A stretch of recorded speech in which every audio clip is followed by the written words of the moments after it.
салом. амонатҳо дар алиф чӣ фарқият доранд? фарқи асосӣ он аст ки мо мувофиқи низоми бонкдории шарикӣ фаъолият мекунем ва ҳар як амонатгузор шарики мо ҳисобида мешавад. даромад аз амонатҳо 50-50 тақсим мешавад. яъне даромаднокии амонатҳо бо сомони дар як сол тақрибан 17-20% аст.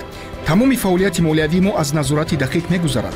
маблағгузории мо асосан бо гарави сармоя, нақлиёт, тиловорӣ ва амволи ғайриманқул таъмин мешавад.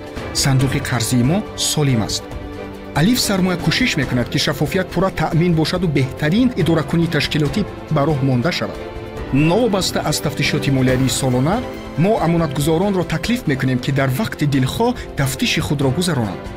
мо боварии комилӣ дорем ки барои барпо намудани ташкилоти молиявӣ бо эътимод аз ҳама пеш бояд арзишҳои асосиро дуруст дарк намоем.